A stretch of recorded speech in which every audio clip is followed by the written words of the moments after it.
What's happening, guys? Just video blog time. Thought I'd get back in touch with people. It looks like I'm looking away from the camera. I kind of am and I kind of aren't. My laptop is here where my camera is, but my monitor is here. So if it looks like I'm doing one of those TV commercials or one of those interviews where the person's not talking to the camera, I kind of am. Anyway, video blog. Got a few things I'd like to cover.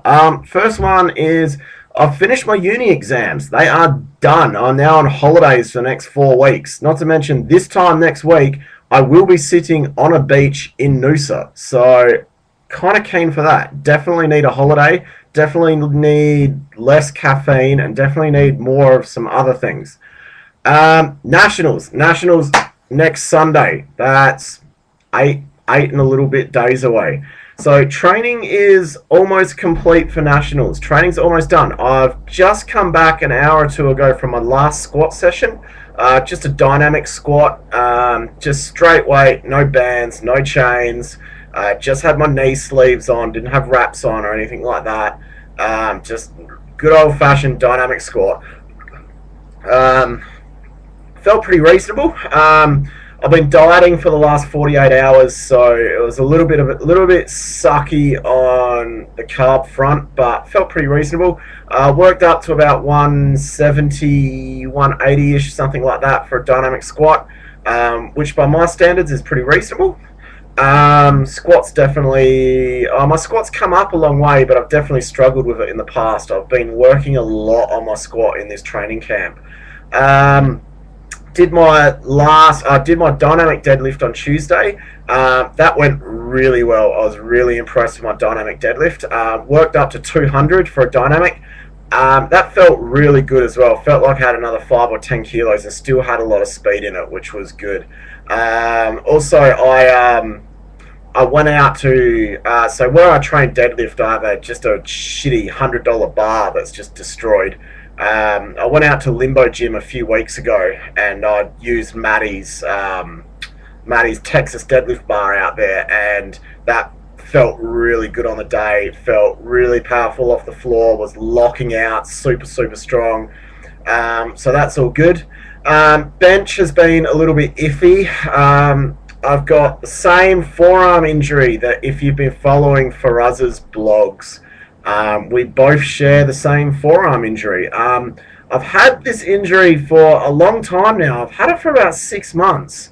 And it's actually part of the reason I pulled out of the GPC March show in Frankston, because I just destroyed my arm. Just absolutely destroyed it.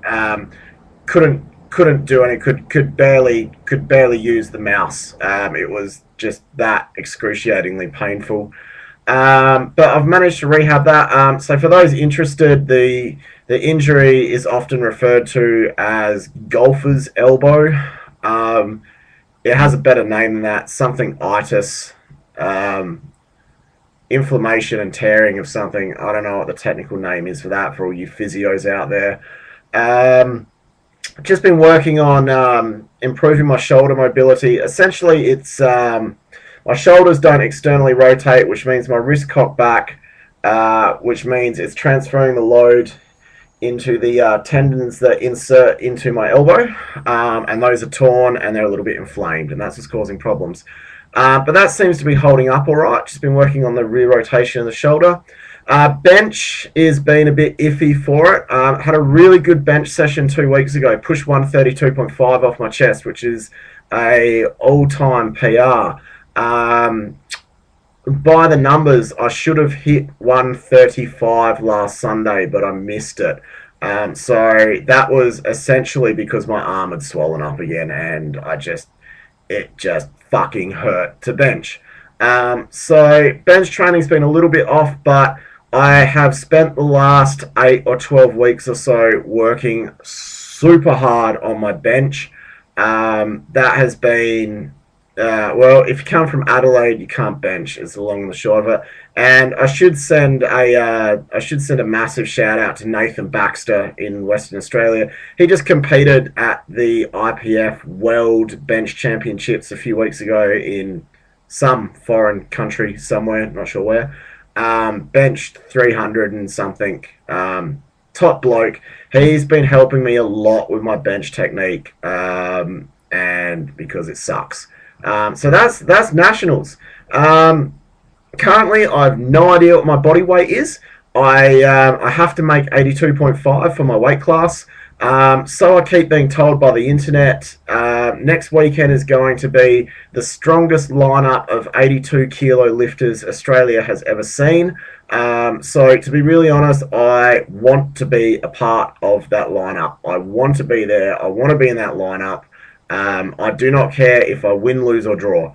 I want to go down in history of having competed in the nationals that had the strongest lineup of 82s ever. So as a result, I'm dieting.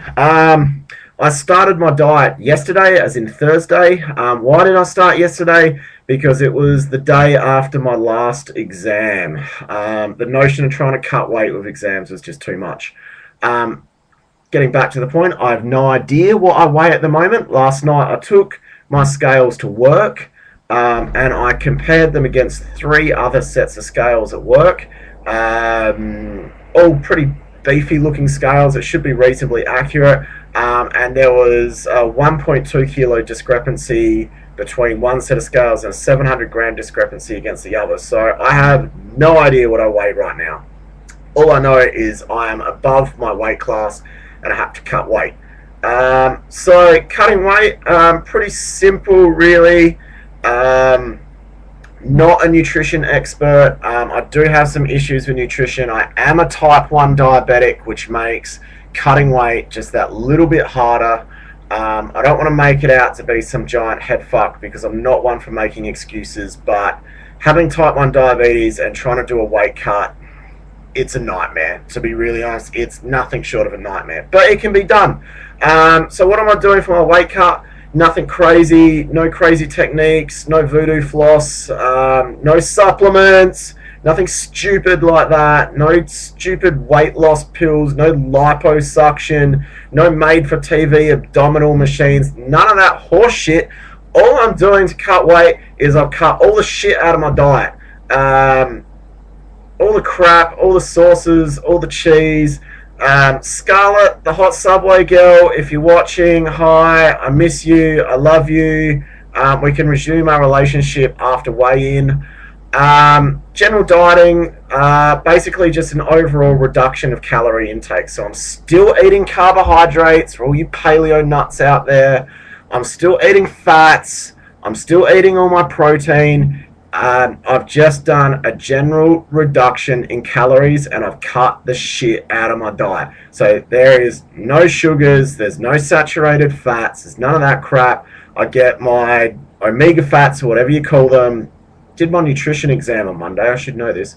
Get my omega fats, whatever you call them, from avocados, protein from all the usual suspects, and carbs are just from grains, just from whole fucking grains like your mama taught you. Fuck, this video's up to 8 minutes. Sorry, I shouldn't swear on my video blogs. I said to myself I'd make these video blogs kind of professional. Last thing I want to cover today. Something I saw on Facebook today, which I find quite amusing. I see this fairly often. Some guy posts a status on Facebook. I tried to deadlift a weight. Didn't say what it was. Chances are it was only 120. Hurt his back. Said that he's going to hospital to get an x-ray on his back. Felt like he'd fractured a vertebrae or something. Blah, blah, blah. Yeah, whatever. You haven't fractured. You're going to know about it if you fractured a vertebrae.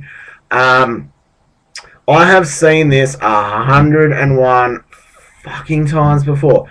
People go, they try and do something stupid in the gym, so they try and max out a squat, they try and max out a deadlift, and they go and hurt themselves. Now, that's all fine and good. I'm not anti-maxing out in the gym. If you want to go out and you want to max yourself out at the gym, that's fine. That's awesome. I encourage that. Do it. Go work out what strong is. Just do not turn around and say you have good technique. This guy today turned around in the same status when I said, how was your technique? He said, my technique was solid. I've seen this 101 times before. People will say when they hurt themselves that they have good technique. Okay, I just want everyone at home, whoever's watching this, to listen very, very carefully for a minute.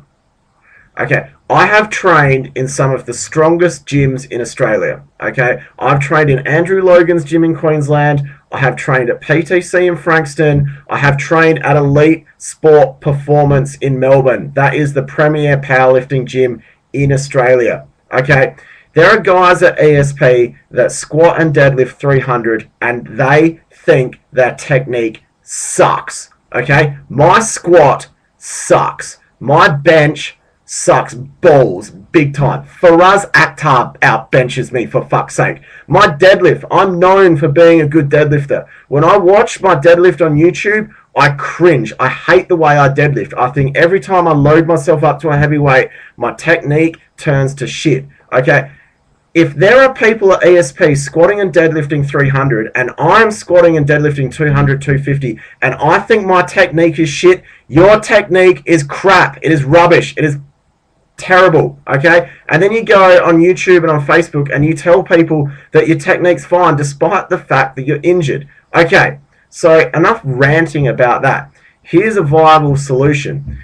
If you want to squat, bench, deadlift, clean, snatch, any kind of biomechanically challenging move, because these movements are biomechanically very, very difficult, okay? Any 12-week personal trainer who says squats and deadlifts are easy is so full of shit, it's not funny. These movements are biomechanically the most complex movements that you can perform on a gym floor, okay? For the love of God, pay the $60 and have me look at your technique. Okay? My claim to fame, and I stand by this statement, I will add 10 kilos to your deadlift or your money back. I'm yet to meet someone that I cannot add 10 kilos to their deadlift. I will give you your money back. Just stop and think about it. $60 now to listen to my advice, okay? Or months and months of rehab work because what you thought was good technique was actually rubbish. Just think about it. That's my rant done for the day. That's my video blog. I think this is my third or my fourth video blog or something like that. I actually really enjoy doing these. I get some nice comments from all you people at home. I am on uni holidays right now, so all the people that I normally just don't get to catch up with, I'd really love to see you all. Once I get past nationals and I can eat whatever I want, I plan to get really, really fat. So I'd love to catch up with everyone, go to a cafe, do whatever you want to do. Please shoot me a message. I am a bit of a narcissist. I do like the attention. I'm not going to lie. Hopefully next time I speak to you it'll be after nationals and I would have hit the numbers that I'm aiming to go for. I was going to tell you what my openers are going to be for nationals, but I don't think I will now. I'm going to keep them to myself. But I think more than a few of you know what they are anyway. That's about it. This has been kind of a long video blog. I apologize, I got ranting. If you got any questions, shoot me a message. If you want to do a personal training session like I've been harping on about, please shoot me a message. I coach in 2 different places at the other end of Adelaide. I'm happy to look at YouTube videos. I was thinking about it today. I'm like, I should charge people to look at YouTube videos. I might do. I'm not going to rule it out. I'm not going to do a Julia Gillard and say there will be no charging of YouTube videos. I may just do that. I'd like to. 6-minute blocks. Why the fuck not? Lawyers do it. What's the difference between me and a lawyer? I've been through the same amount of uni that they have to go through. If you want to train, shoot me a message. If you need diet or nutrition advice, I will palm you off to people that are better nutritional people than me. If you want to do Olympic lifting, I'm more than happy to help you with your Ollie lifting. And when you get to a level that exceeds my knowledge base, I will refer you over to Faraz because he is obviously the master at Olympic lifting. On that note, actually, I should say I've spoken to Faraz a few times. I've watched his video blogs. Sounds like classic old school Faraz is back. And I could not be more excited to be sharing a platform with him next weekend. Just the opportunity to throw down on the meet of the year with one of my best friends is just just awesome. I'm not going to swear. I said I wasn't going to swear. I swear too much. That's 15 minutes of video blog. That's me done. Thanks for watching, guys. Peace.